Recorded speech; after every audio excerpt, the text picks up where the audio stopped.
기도드립니다. 하나님은 영이시니 예배하는 자가 영과 진리로 예배할지니라. 아멘.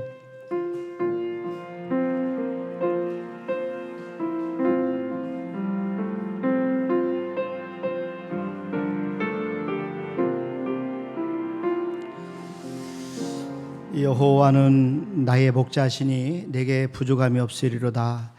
그가 나를 푸른 풀밭에 누이시며 쉴만한 물가로 인도하시는도다. 내 영혼을 소생시키시고 자기 이름을 위하여 의의 길로 인도하시는도다.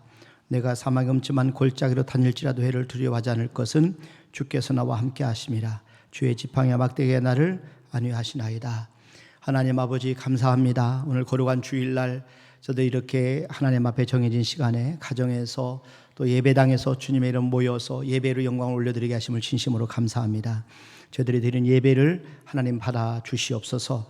감사하고 예수님의 이름으로 기원하옵나이다. 아멘. 다 같이 일어나셔서 10장 찬송 드립니다.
성시교독은 79번입니다. 찬송가 뒤에 요한복음 15장 저와 여러분들이 한 절씩 나눠서 교독하도록 하겠습니다.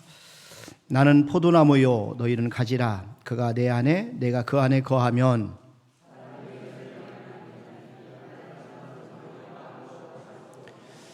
사람이 내 안에 거하지 아니하면 가지처럼 밖에 버려져 마르나니 너희가 내 안에 거하고 내 말이 너희 안에 거하면 무엇이든지 원하는 대로 구하라. 너희가 열매를 많이 맺으면 내 아버지께서 영광을 받으실 것이요 아버지께서 나를 사랑하신 것 같이 나도 너희를 사랑하였으니 내가 아버지의 계명을 지켜 그의 사랑 안에 거하는 것 같이 다 같이 하십니다. 내가 이것을 너희에게 이름은 내 기쁨이 너희 안에 있어 너희 기쁨을 충만하게 하려 함이라. 아멘. 우리 하나님 앞에 신앙 고백 드립니다. 전능하사 천지를 만드신 하나님 아버지를 내가 믿사오며 그 외아들 우리 주 예수 그리스도를 믿사오니 이는 성령으로 잉태하사 동정녀 마리아에게 나시고 본디오 빌라도에게 고난을 받으사 십자가에 못 박혀 죽으시고 장사한 지 사흘 만에 죽은 자 가운데서 살아나시며 하늘에 오르사 전능하신 하나님 편안히 계시다가 저리로서 산자와 죽은 자를 심판하러 오시리라. 성령을 믿사오며 거룩한 공예와 성도와 서로 교통하는 것과 죄를 사하여 주시는 것과 몸이 다시 사는 것과 영원히 사는 것을 믿사옵나이다. 아멘. 우리 다 같이 앉으셔서 304장 찬송 드립니다.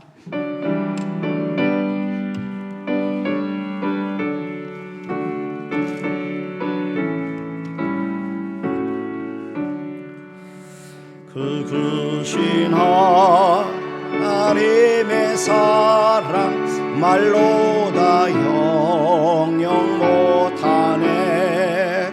저 높고 높은 별을 넘어 이 낮고 낮은 땅 위에 죄범한 영혼 구하려 그 아들 보내사 화목제물 삼으시고 죄 용서하셨네. 하나님 크신 사랑은 증량 다 못하네. 영원히 변치 않는 사랑 성도여 찬양하세. 괴로운 시절 지나가고 땅 위에 영화 쇠할 때 주 믿지 않던 영혼들은 큰 소리 외쳐 울어도 주 믿는 성도들에게 큰 사랑 베푸사 우리의 죄 사했으니 그 은혜 잊을까. 하나님 크신 사랑은 증량 다 못하네. 영원히 변치 않는 사랑 성도여 찬양하세. 하늘을 흐름 아래 삶 바다를 머물 삼아도 한없는 하나님의 사랑 가게로 갈 수 없겠네. 하나님의 크신 사랑 그 어찌 닿았을까. 저 하늘로 비싸도 채우지 못하리. 하나님 크신 사랑은 증량 다 못하네. 영원히 변치 않는 사랑 성도여 찬양하세.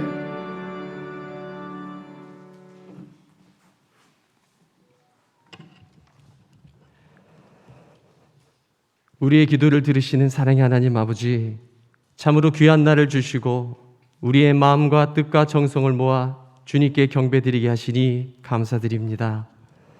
그 어느 해보다도 풍성한 열매를 맺게 하시고 때마다 귀한 비를 허락하셔서 들판에 곡식이 무르익게 하시니 감사합니다. 이 결실의 가을에 주님 앞에 나와 영광 올려드리오니 주님 받아 주시옵소서.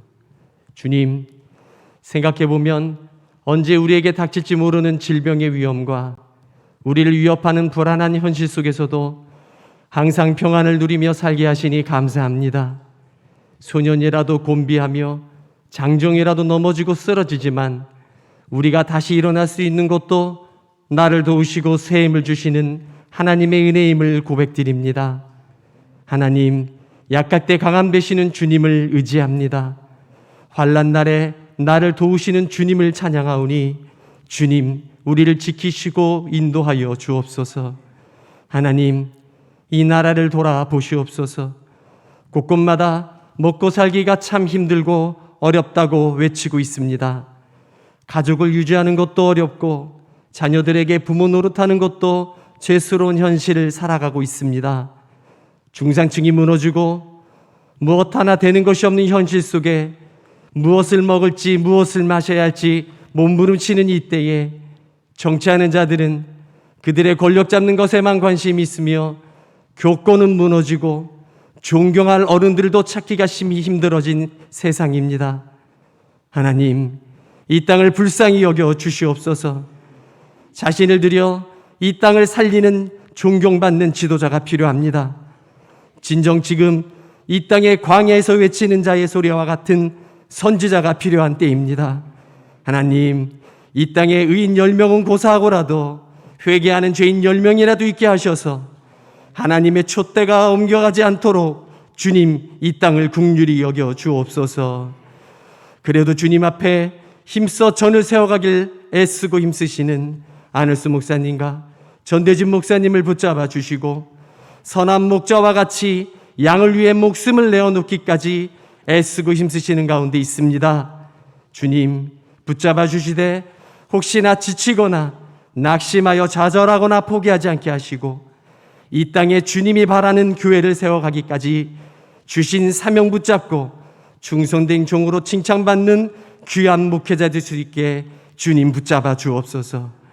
주님 바라옵기는 주께서 상을 베푸시고 기름으로 머리에 부으셨으니 그 잔이 넘치는 놀라운 은혜가 당신의 종과 온 교회에 임하길 원하오니 주님 도와주옵소서. 특별히 이 시간 성령 충만한 은혜를 내리시어 하나님께서 무엇을 원하느냐고 물으실 때 주님 내가 낫기를 원하나이다 하고 고백하는 당신의 자녀들에게 치유의 은사를 허락하셔서 사슴과 같이 뛰어놀며 주님을 찬양하는 은혜가 있게 하옵소서.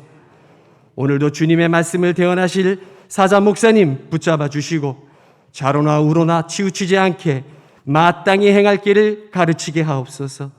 주님 감사합니다.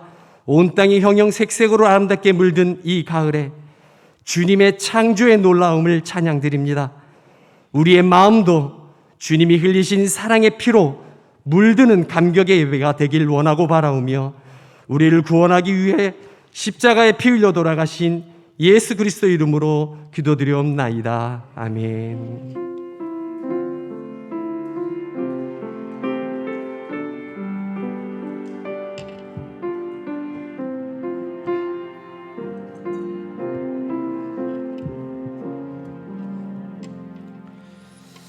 아멘. 오늘 우리 주신 하나님의 말씀은 누가복음 15장 우리 17절 말씀부터 24절까지입니다. 신약성경 제가 준 성경은 121면에 있습니다. 누가복음 15장 17절부터 24절까지 저와 여러분이 한 절씩 나눠서 교도하도록 하겠습니다. 이에 스스로 돌이켜 이르되 내 아버지에게는 양식이 풍족한 품꾼이 얼마나 많은가. 나는 여기서 줄여 죽는구나.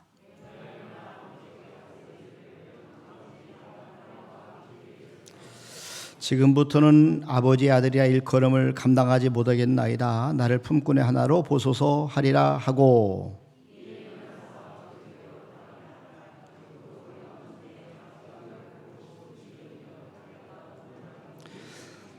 아들이 이르되 아버지 내가 하늘과 아버지께 죄를 지었사오니 지금부터는 아버지 아들의 일컬음을 감당하지 못하겠나이다 하나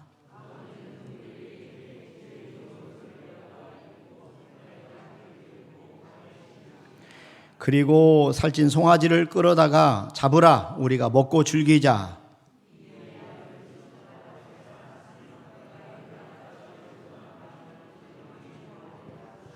아멘. 이 시간에 조영근 안수집사님 특송으로 하나님 앞에 영광을 올려드리시겠습니다.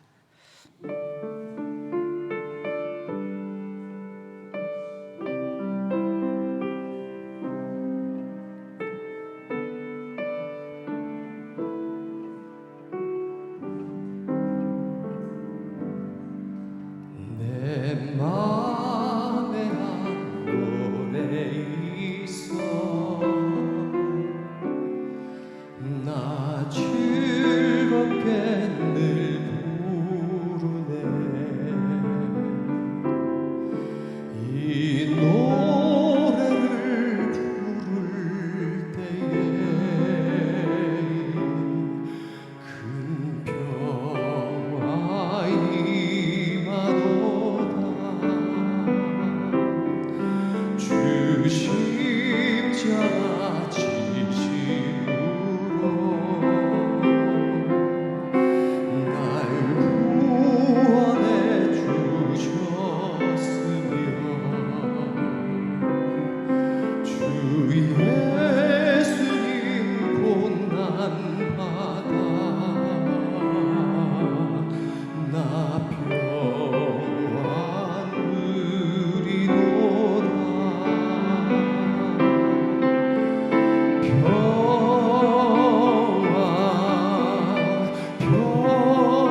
하나님 선물일세.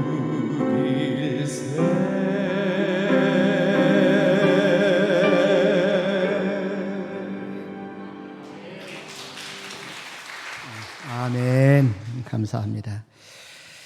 누가복음 15장에는 잘 우리가 알고 있는 세 가지 비유가 나옵니다. 잃어버린 양, 또 잃어버린 동전, 그리고 잃어버린 아들에 관한 비유입니다. 우리가 너무나 잘 알고 있는 내용이지만 그러나 이건 귀한 말씀입니다. 그래서 누가복음 15장에 담긴 이 비유가 왜 그렇게 중요하냐면 하나님의 마음을 보여주는 내용이기 때문에 그렇습니다. 집에 돌아온 아들의 이야기, 우리가 잘 알고 있는 탕자 이야기의 주인공은 아들이 아니라 사실은 아버지가 주인공입니다. 아들이 집을 떠난 날부터 날마다 아들을 기다리는 아버지의 그 마음이 오늘 본문에 그대로 나타나 있습니다. 아버지는 아들이 돌아오면은 아들에게 은혜를 베풀고 또 긍휼을 베풀려고 기다리십니다. 이사야가 선포했던 하나님의 아버지의 모습이 이사야 30장 18절에 나옵니다. 한번 보십시오. 그러나 여호와께서 기다리시나니, 여호와께서 기다리시나니 이는 너희에게 은혜를 베풀려 하시며 일어나시리니 이는 너희를 긍휼히 여기려 하심이라. 하나님 우리를 기다리는 것은 우리에게 은혜를 베풀려고, 우리에게 긍휼히 여겨주시려고 우리를 기다리고 계시다 하는 것을 이사야 선지자는 선포합니다. 대저 여호와는 정의 하나님이심이라 그를 기다리는 자마다 복이 있도다. 근데 우리의 비극은 탕자처럼 은혜 베풀기를 원하시는 하나님의 마음을 잘 모른다는 데 있습니다. 오히려 하나님을 멀리하면 더 행복할 것이다 라고 생각을 하고 있습니다. 또 은혜를 사모하기보다는 은혜를 거부하는 것이 인간의 본성입니다. 왜냐하면 은혜는 변화를 일으키고 변화는 은혜이 반드시 고통을 수반하기 때문에, 변화되려면 반드시 고통이 수반되기 때문에 사람들은 거부를 하는 겁니다. 그러나 인간은 하나님의 은혜를 경험할 때 비로소 변화가 됩니다. 그래서 돌아온 탕자의 비유는 이 탕자가 집을 나가는 것을 통해서 시작이 됩니다. 이 가출과 함께 그의 비극도 함께 시작이 되는데, 이 탕자는 아버지가 돌아가시지 않았는데 아버지에게 유산을 돌려달라 이야기를 합니다. 그래서 기다리면 언젠가는 받게 될 유산을 미리 앞당겨 달라고 이야기를 하는 겁니다. 누가복음 15장 11절 한번 보세요. 또 이르시되 어떤 사람에게 두 아들이 있는데 그 둘째가 아버지에게 말하되 아버지여 재산 중에서 내게 돌아올 분깃을 내게 주소서 하는지라. 아버지가 그 살림을 각각 나누어 주었더니 둘째 아들은 지금 조급합니다. 그러니까 기다리면 당연히 받아요. 그리고 유산을 통해서 얼마든지 자기가 살 수가 있어요. 자, 그런데 지금 조급하게 아버지 유산을 빨리 받아가지고 이 아버지가 아직 죽지도 않았는데 아버지를 떠나서 멀리 먼 곳으로 가기를 원했어요. 그 죄의 뿌리는 조급함에 있어요. 그래서 인간에게 큰 죄가 두 가지가 있는데 이 다른 죄는 모두 이 두 가지에서 나온다는 거죠. 그 두 가지가 뭐냐? 바로 조급함과 게으름이 그것이다 그랬어요. 조급함과 게으름이 죄의 뿌리라는 거예요. 그래서 우리가 잘 알고 있는 것처럼 아브라함도 조급해서 사라의 말을 듣고 하나님이 약속한 것을 기다리지 못하고 하갈을 아내로 맞이합니다. 그래서 결국은 아이를 낳는데 이스마엘을 낳죠. 결과적으로 가정이 얼마나 큰 비극에 처했는지 몰라요. 조급한 사람은 먼저 쾌락을 선택을 합니다. 그리고 나중에 고통을 받는 게 조급함의 특징이에요. 그러나 기다릴 줄 아는 사람은 먼저 고통을 선택해. 그리고 나중에 즐거움을 누리는 겁니다. 이걸 가리켜서 훈련이라고 그래요. 훈련이란 고통을 먼저 선택하고 즐거움을 나중에 누리는 것이다. 이렇게 정의할 수가 있어요. 그러니까 탕자는 기다리면 아버지 유산을 받게 됩니다. 그때 가서 얼마든지 그 유산을 가지고 자기가 계획하고 하고 싶은 대로 살 수 있는데도 불구하고 지금 조급하게 빨리 먼저 달라는 거죠.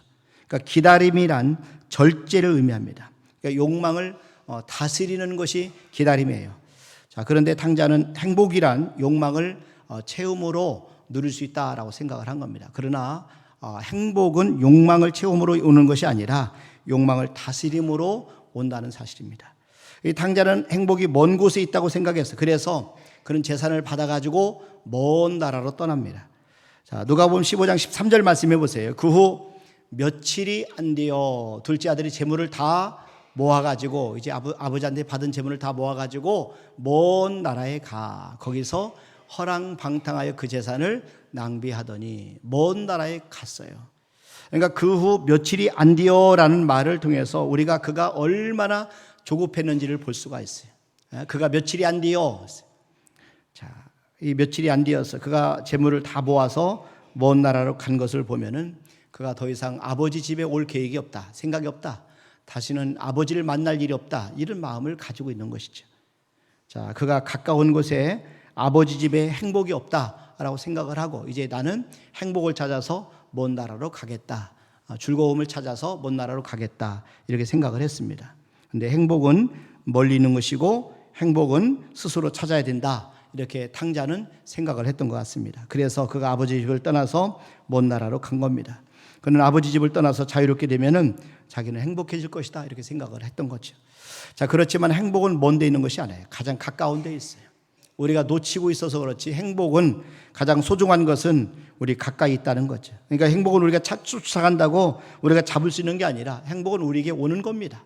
우리가 갑자기 임하는 것이에요. 행복은 쫓아가 붙잡는 것이 아니라 문득 임하는 것이 행복이다. 여러분, 우리 그 웨인 멀러라고 하는 분이 휴라고 하는 책에서 쓴 내용인데 이런 이야기 있어요. 거리를 냅다 달려가는 남자를 본 랍비가 물었어요. 왜 그렇게 정신없이 뛰어가는 거요? 그런데 그가 대답을 합니다. 행운을 잡으려고요.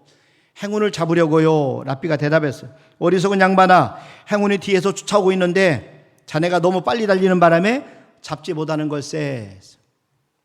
자, 우리가 너무 조급하기 때문에, 자, 우리가 멀리 있는 곳에 우리의 늘 행복이 있다고 생각해서 항상 그 행복을 찾아다니지만 결국 우리는 행복하지 않다는 거죠. 자, 진정한 자유는 아버지 집을 떠나는 것이 아니라 아버지 집 안에 거할 때 경험할 수 있다는 것을 나중에 이 탕자가 깨닫습니다. 행복은 멀리 있는 것이 아니라 바로 우리 곁에 있다는 사실을 여러분 꼭 기억하시고, 지금 난 저와 여러분 있는 처수에서 만나는 사람을 통해서 감사하고 행복을 누리시기를 바랍니다. 그러니까 먼 나라에서 탕자가 전 재산을 탕진하고 경험한 것은 그러니까 불행이에요. 그러니까 돈이 떨어지면서 그런 모든 것 다 잃어버리는 그런 경험을 하게 됐어요. 누가복음 15장 14절부터 한번 보세요. 여기 보니까 다 없앤 후 가지고 간 유산을 다 잃어버린 거죠. 다 없앤 후 그 날에 크게 흉년이 들어 그가 비로소 궁핍한지라 가서 그 나라 백성 중 한 사람에게 붙여 사니 그가 그를 들로 보내어 돼지를 치게 하였는데 그가 돼지 먹는 쥐염 열매로 배를 채우고자 하되 주는 자가 없는지라. 이 그는 순식간에 거지가 되었어요. 그리고는 그날의 백성 중 한 사람에게 붙어 살았습니다. 그렇게 돈이 많았던 젊은이가 하루아침에 거지가 되니 얼마나 비참합니까? 그래서 이제 붙어 사는 인생으로 전락해버리고 말았어요. 그가 하는 일은 돼지를 치는 일이고 돼지 먹이 쥐염 열매를 먹기를 원했어요. 자, 그런데 사실 예수님이 이 비유 속에서 보면은 그가 이방 나라에 갔다는 사실을 암시하고 있어요. 그 당시 이스라엘 백성들은 돼지를 불결한 짐승으로 여겼어요. 그래서 유대인들은 돼지를 치지 않았어요.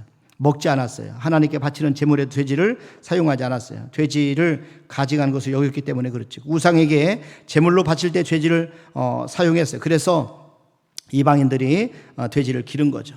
자, 그런데 오늘 본문에 보면은 이 아들이 지금 돼지를 치고 있어요. 돼지가 먹는 쥐염내를 먹고 싶었지만은 주는 자가 없었습니다. 자, 돼지보다 못한 인생이 되었어요. 그가 이제 다 죽게 된 겁니다. 그때 그는 비로소 정신을 차리게 된 거죠. 그가 얼마나 비참한 상태인지를 깨닫게 됩니다. 아버지 집에 있는 품꾼보다 못한 처지로 전락한 사실을 깨닫게 돼요. 자, 누가복음 15장 17절 말씀해 보세요. 이에 스스로 돌이켜 이르되 내 아버지에게는 양식이 풍족한 품꾼이 얼마나 많은가. 나는 여기서 줄여 죽는구나. 사람은 어리석게도 모든 걸 다 잃어버린 다음에 비로소 자기가 가지고 있던 것이 얼마나 소중한지를 깨닫게 됩니다. 모든 걸 다 잃어버린 다음에 자기가 얼마나 소중한 것을 이게 얼마나 간직하고 있었던 것인가를 나중에 깨닫게 되죠. 그래서 건강할 때는 건강의 소중함을 모르는데 건강을 잃은 다음에 건강의 소중함을 알고 우리가 가지고 또 우리가 주변에 있는 가족도 마찬가지고 여러 가지 많은 것들이 있는데 다 잃기 전에는 소중함을 잘 몰라요. 그래서 툴툴거리고 불평하고 낙심하는 거죠. 그러나 그걸 잃어버린 다음에 얼마나 소중했는지를 뒤늦게 깨닫는 것이 바로 우리 사람의 어리석음이라는 거죠. 이 아들이 그랬어요. 그리고 그러나 오늘 본문에 보니까 드디어 이 회개합니다. 그가 회개하기 시작했을 때 그 인생의 새로운 문이 열립니다. 그러니까 회개의 순간이 회복의 순간이에요. 그러니까 지금 현재 이 아들이 정신이 들었어요. 그 처참한 모습을 자각하게 된 거죠. 그것이 축복입니다. 그는 지금 누더기 옷을 입고 있고 그의 신은 다 헤어졌습니다. 그는 먹을 것이 없습니다. 그에게 찾아오는 거에 두려움이에요. 그래서 그가 이렇게 고백합니다. 누가복음 15장 17절에 보세요. 내가 이에 스스로 돌이켜 이르되 내 아버지에게는 양식이 풍족한 품꾼이 얼마나 많은가. 나는 여기서 줄여 죽는구나. 나는 여기서 줄여 죽는구나.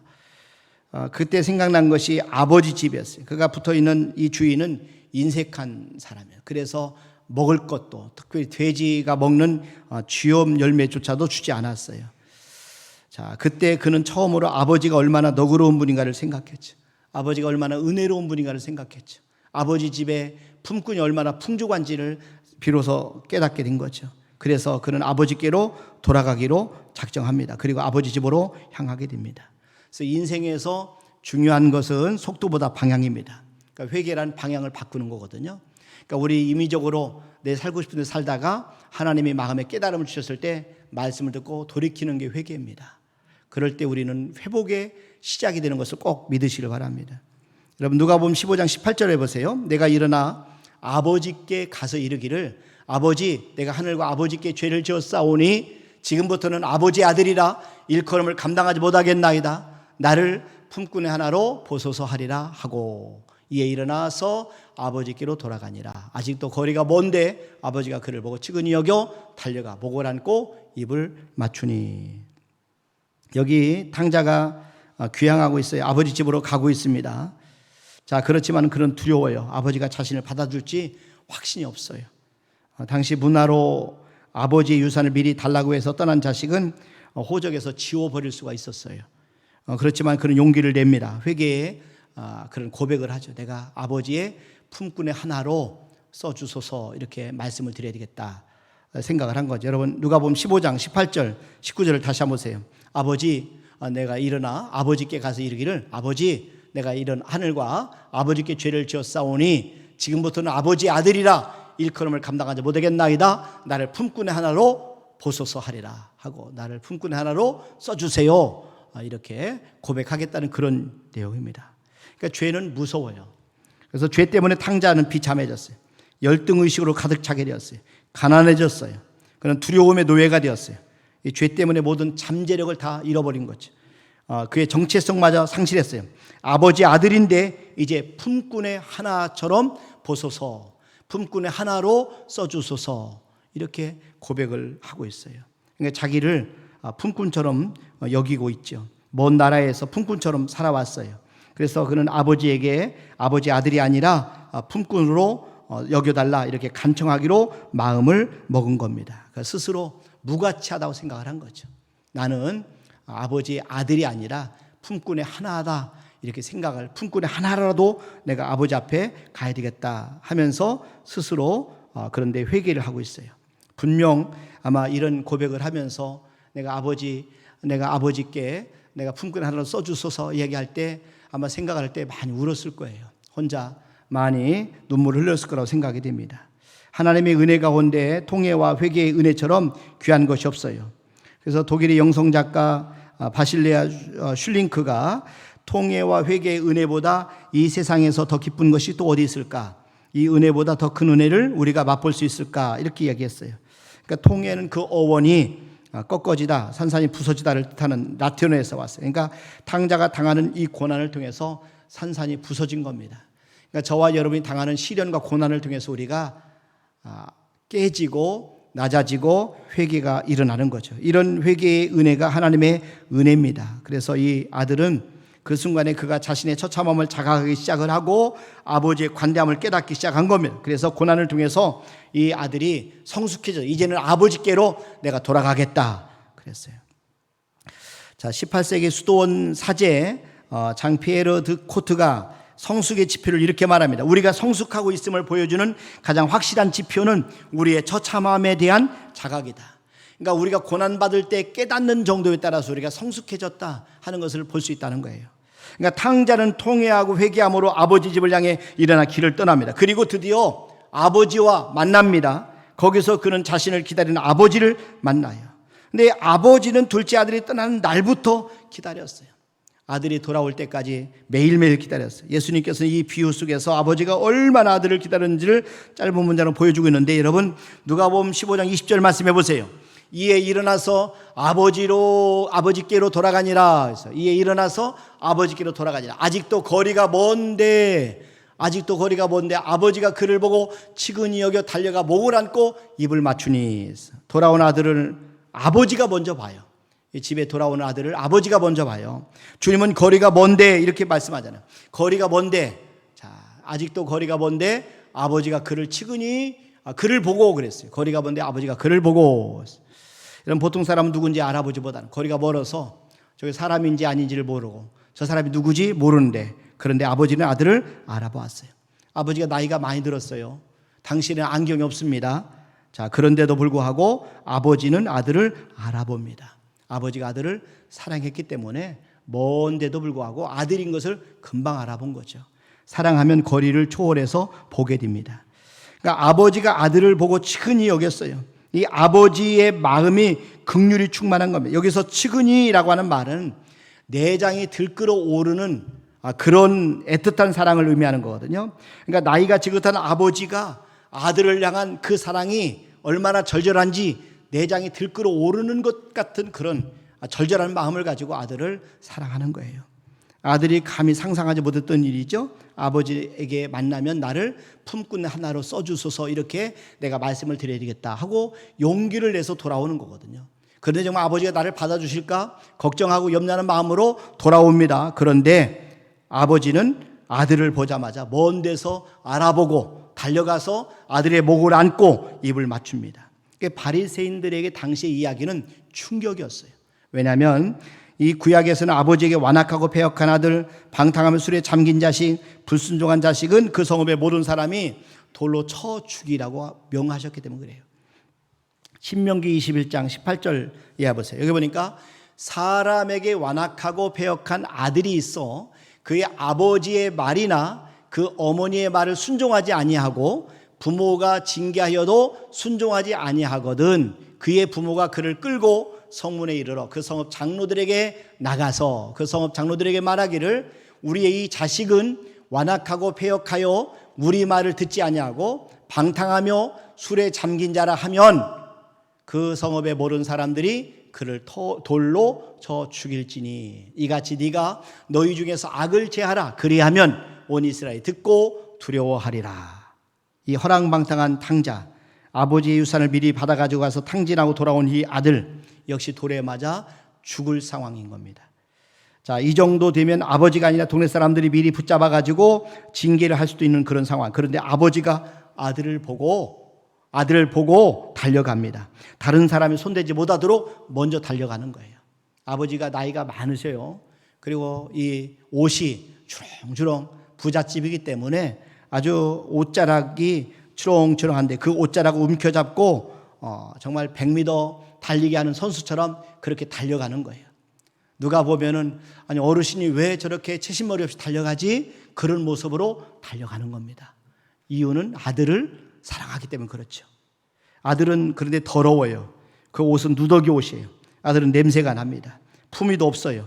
품꾼처럼 초라합니다. 그의 신은 해졌고 구멍이 났어요. 그런데도 탕자 아버지는 나이가 지긋한데도 불구하고 그를 달려가서 아들을 포근히 안고 목을 안고 입을 맞추고 있어요. 여기서 사용되는 동사 시제는 아버지가 아들에게 뒤풀이에서 입을 맞췄다, 그런 뜻이에요. 계속해서 내 아들, 촉촉촉촉, 내 아들, 내 아들 하면서 목을 안고 계속 입을 맞춘 거예요. 이 아버지는 아들을 부끄러워하지 않습니다. 사랑 때문에 그렇죠. 사랑하면 부끄러워하지 않습니다. 아버지는 한 번도 이 아들을 잊은 적이 없어. 날마다 기다리는 거죠. 이 아들에 대한 사랑이 한 번도 흔들린 적이 없어요. 그러니까 이 아버지는 돌아온 아들에 대해서 무한한 은혜를 베풀려고, 그 아들을 다 용서해 주려고 그렇게 계속 기다린 거예요. 그래서 용서의 은혜를 베풀기 위해서 아버지는 기다렸던 거예요. 아들이 와서 구한 건 용서입니다. 그의 아버지 집을 향해 오면서 수없이 연습하면서 통회의 자백을 했어요. 누가복음 15장 21절 말씀해 보세요. 이 아들이 이르되 아버지, 내가 하늘과 아버지께 죄를 지었사오니 지금부터는 아버지의 아들이라 일컬음을 감당하지 못하겠나이다 하나. 아버지는 그의 죄를 고백하는 중에 그냥 와락 끊어하는 거예요. 그리고 나서 아들이 자백하는 중에 말을 끊습니다. 아들이 지금까지 아버지 만나면 내가 이런 말씀을 드리겠다 연습했던 말이 누가복음 15장 18절 19절에 나와 있어요. 한번 보세요. 여기 보니까 내가 일어나 아버지께 가서 이르기를, 내가 아버지를 만나면 아버지, 내가 하늘과 아버지께 죄를 지었사오니 내가 일어나 내가 지금부터는 아버지의 아들이라 일컬음을 감당하지 못하겠나이다. 나를 품꾼의 하나로 보소서 하리라. 이렇게 하고 연습을 했던 거예요. 자, 아들이 아버지를 만나서 죄를 자백하는 중에 그가 아직 다 하지 못한 말이 나를 품꾼의 하나로 보소서, 나를 품꾼의 하나로 보소서, 이 말을 하고 싶었어요. 그런데 아버지는 아들이 그 말을 하기 전에 이미 말을 끊습니다. 그 이유가 뭐예요? 아버지가 이미 아들을 용서했기 때문에 그렇죠. 아버지에게 더 이상 필요 없어요. 아들이 용서받은 거예요. 하나님 용서하는 하나님 아버지셔요. 우리가 하나님 앞에 마음 아픔으로 돌아오고 회개하고 돌아오면 언제든지 하나님은 우리를 그냥 받아주시고 안아주시고 우리의 목을 안고 입을 맞춰주시는 우리 하나님이세요. 그러니까 하나님은 십자가에서 예수님을 통해 전 인류를 위한 용서의 길을 열어놓으셨어요. 누구든 십자가 앞으로 나오기만 하면 용서를 받습니다. 문제는 죄가 아니라 십자가의 은혜를 믿지 않는 거예요. 십자가 앞으로 나오지 않기 때문에 용서받지 못하는 거지, 누구든지 예수님 앞에 나오면 다 용서를 받습니다. 이스라엘 백성들이 원망함으로 하나님께 범죄했을 때 하나님은 그들에게 불뱀을 보내서 심판하셨어요. 그때 모세가 하나님께 용서를 구합니다. 그러니까 하나님께서는 모세에게 놋뱀을 장대에 매달라 이렇게 말씀하셨어요. 그것이고 말씀한 것을, 그것을 보는 사람들은 살리라, 하나님 말씀하셨어요. 자, 그런데 그것을 본 사람도 있었고 보지 않은 사람도 있었어요. 그러니까 십자가에 달리신 예수님도 마찬가지예요. 예수님을 보고 믿으면 삽니다. 그런데 많은 사람들이 보지 않습니다. 인간은 죄를 지어서가 아니라 회개하지 않아서 멸망하는 거죠. 자, 용서하신 하나님의 은혜를 거부하기 때문에 멸망하는 거죠. 그러나 누구든지 예수님의 이름으로 우리가 하나님 앞에 나오면 다 용서를 받습니다. 모든 죄가 다 용서해 주십니다. 그래서 이 탕자는 용서의 은혜를 받기 위해서 지금 아버지 앞으로 나온 거예요. 이 탕자가 참 잘한 겁니다. 난 저와 여러분들도 하나님 아버지 앞으로 나올 수 있기를 바랍니다. 또 아버지는 회복의 은혜를 베풀기 위해서 기다리고 계시는 거죠. 아버지께 돌아올 때 탕자는 스스로 생각할 때 나는 아들 자격이 없다 이렇게 생각을 했어요. 그래서 그는 아버지에게 품꾼의 하나로 보소서 이렇게 말씀을 드려야 되겠다 하고 아버지 앞에 돌아왔어요. 자, 탕자는 그가 지은 죄 때문에 이제 더 이상 자신은 가치 없는 인간이 되었다고 생각했어요. 그는 더 이상 아들의 신분은 유지할 수 없었다, 유지할 수 없다 이렇게 생각을 했어요. 자, 그래서 스스로 품꾼이 되기로 마음을 먹은 겁니다. 그러니까 탕자가 생각했던 품꾼은 아버지 집에 고용된 종보다 더 못한 그런 위치예요. 그러니까 그가 언급한 품꾼은 날품팔이 하는 사람을 가리키는 거죠. 자, 종은 정규직입니다. 자, 그냥 계속해서 언제든지 살 수가 있어요. 자, 그런데 품꾼은 그렇지 않아요. 매일매일 생계를 유지하는 사람이 품꾼이에요. 하루하루를 일감을 찾아 생계를 유지하는 사람이 품꾼입니다. 그래서 아들은 먼 곳에 있을 때 아버지 집에 있는 종이나 품꾼들도 지금 자기보다 잘 살고 있다는 사실을 깨닫게 된 거죠. 그래서 아들은 먼 나라, 이방 나라에서 아버지의 품꾼만 되어도 좋겠다 이런 생각을 하고 지금 아버지 앞에 돌아온 거죠. 그런데 아버지와 아들의 생각이 달랐어요. 아버지는 아들을 한 번도 품꾼으로 생각한 적이 없어요. 아버지는 아들이 돌아오는 순간에 그의 모든 신분을 온전히 회복시켜 줍니다. 그것도 기쁨으로 회복시켜줘요. 누가복음 15장 22절부터 보세요. 여기 보니까 아버지는 종들에게 이르되 제일 좋은 옷을 내어다가 입히고 손에 가락지를 끼우고 발에 신을 신기라. 그리고 살찐 송아지를 끌어다가 잡으라. 우리가 먹고 즐기자. 이 내 아들은 죽었다가 다시 살아났습니다. 내가 잃었다가 다시 얻었노라 하니 그들이 즐거워하더라. 이 아버지가 종들에게 명하여 아들에게 제일 좋은 옷을 입히고 손에 가락지를 끼우고 발에 신을 신겨 주었다. 이것은 그 아들의 신분을 온전하게 회복시켜 줬다, 그런 뜻입니다. 그 당시에 신분은 옷차림으로 알 수가 있어요. 또 가락지는 인장 반지입니다. 그래서 권세를 상징합니다. 그래서 중요한 계약을 맺거나 인증을 할 때는 이 인장 반지를 사용합니다. 그리고 특별히 신을 신겨줬다. 이거 아주 중요한 겁니다. 왜냐하면 당시에는 신은요, 주인과 그의 자녀만 신을 수 있었어요. 종들이나 품꾼은 신을 수 없는 것이 신이었어요.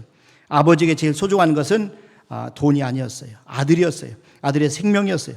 아버지는 아들이 죽었다가 다시 살아났다 이렇게 말하면 잃었다가 다시 얻었다 이야기를 합니다. 아버지에게서 아들의 가치는 변하지 않았어요. 이게 아들의 가치는 성공이나 실패에 따라서 변하는 게 아니에요. 부유나 가난에 따라서 바뀌지 않습니다. 죄의 유무에 따라서 바뀌지 않습니다. 물론 죄는 경계해야 되지만, 그러나 이 아들이 아버지께 돌아왔을 때 모든 것은 다 제자리로 돌아왔어요. 한번 아버지의 자녀가 되면 그 신분은 영원한 겁니다. 그 가치는 영원한 것입니다. 이것이 바로 하나님의 사랑이에요. 하나님이 저와 여러분을 사랑하는 하나님의 마음입니다. 하나님의 사랑은 무조건적인 사랑이에요. 우리가 잘해서 사랑하는 게 아니에요. 우리가 잘나서 사랑하는 게 아니에요. 우리가 성공해서 사랑하는 게 아니에요. 하나님 우리 자체를 그냥 사랑하시는 겁니다. 세상에서 우리의 가치를 재산의 유무, 또 학력, 배경, 가족 사항, 성공, 성취 이런 거에 의해서 우리 가치를 매깁니다. 그렇지만 하나님은 그런 분이 아니에요. 하나님은 우리를 그냥 사랑하시는 거죠. 무조건 사랑하시는 거죠. 영원히 사랑하시는 거죠.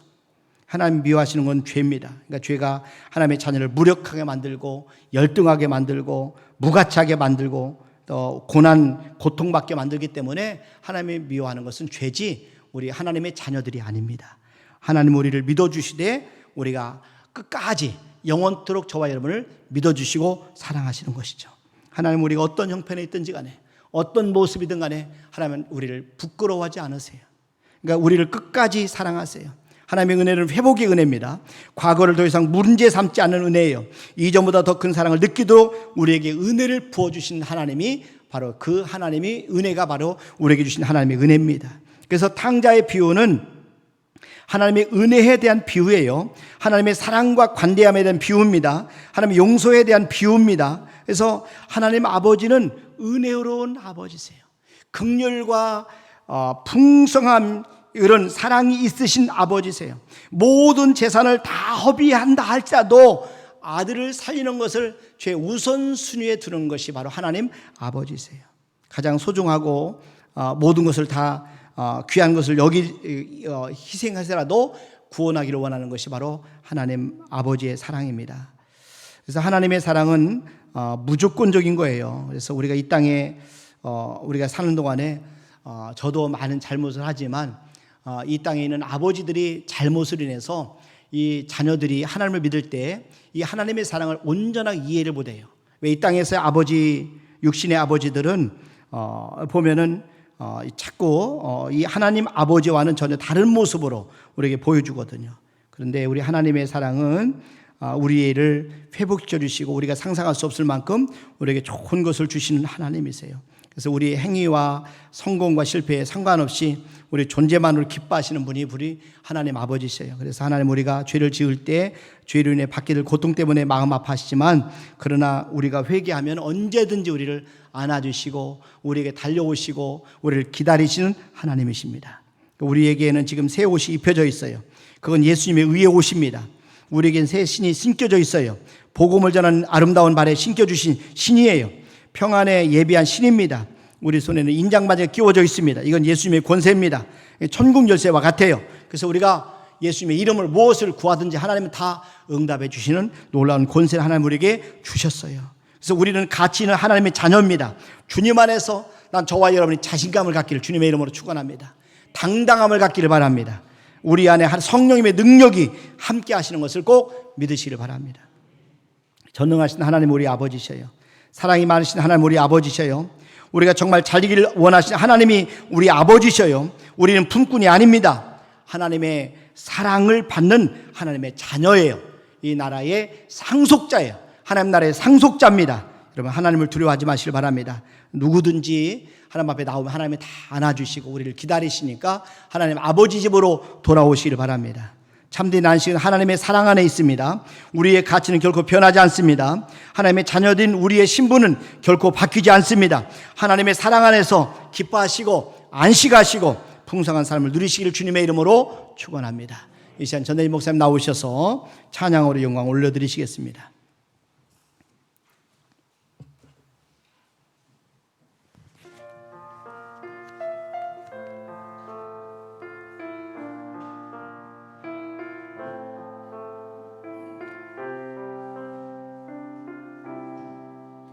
주 내 맘에 들어가시려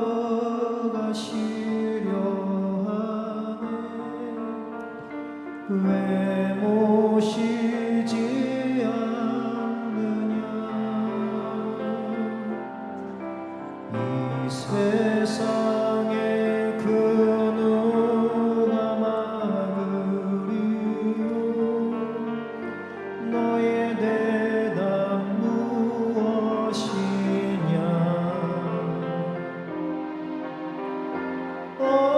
언제나 주님은 기다리셔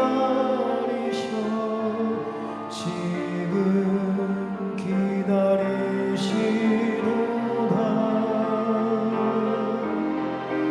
내 주께서 열기 원하시며 언제나 기다리네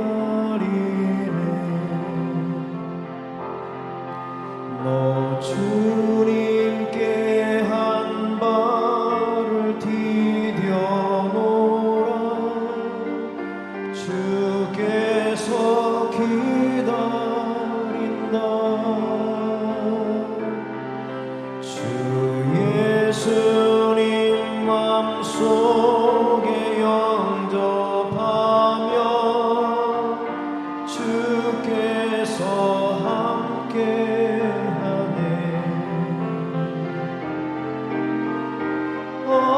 언제나 주님은 기다리셔 지금 기다리시도다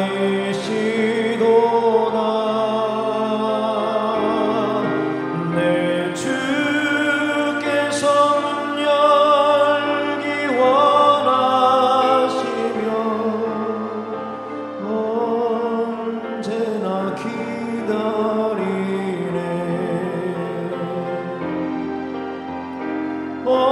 언제나 주님은 기다리셔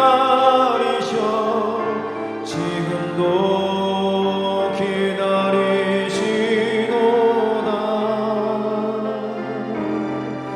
내 주께서 문 열기 원하시며 언제나 기다리네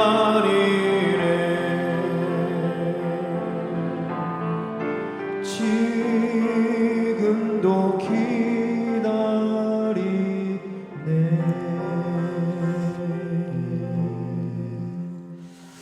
아멘, 아멘. 감사합니다. 광고 드리고 기도하도록 합니다. 2023년도 카렌다는 무명으로 권사님 한 분이 헌신해 주셨습니다. 그리고 강단 꽃꽂이 섬김에서 이렇게 여러분들이 마음에 감동되시는 분들은 자원해 주실 부탁을 드리고요. 여전도의 헌신 예배가 오늘 오후 예배 시에 있습니다. 그리고 익산 천만송이 국화축제 토요일 날 오전 9시 30분에 출발합니다. 이번 주에 가시기를 원하시는 분들은 교회에 9시 30분까지 오시면 되겠습니다. 그리고 떡 섬김은 황성갑 장로님 가정에서 섬겨주셨습니다. 그리고 여러분들이 함께 기도해 주셔서 전교인 체육대회를 잘 마쳤습니다. 감사드립니다. 우리 같이 기도하겠습니다. 하나님 아버지, 우리를 기다리시는 하나님 아버지, 저들이 항상 힘들고 어려울 때 하나님 앞으로 나오게 도와주시고 하나님 앞에 나가게 도와주시고 우리를 항상 기다리시며 우리를 영원히 사랑하시며 우리에게 영원히 은혜 베풀기를 원하시는 그 하나님 사랑 안에서 우리가 회복되고 또 우리에게 주신 놀라운 권세와 능력으로 승리하는 삶을 살도록 축복하여 주시옵소서. 이 시간 귀한 성도님들 한 분 한 분 이 시간 정성까지 하나님 앞에 귀한 예물을 봉헌합니다. 드린 손길마다 축복해 주시고 형편과 사정을 아신 하나님 아버지, 마음의 소원, 기도 제목을 응답해 주시길 원합니다. 하나님 인간의 생사복을 주관하시는 것을 체험과 열매를 통해서 보게 도와주시고 기도 응답을 통해서 보게 도와주시고 이 모든 걸 통해 하나님 앞에 영광을 돌리도록 축복하여 주시옵소서.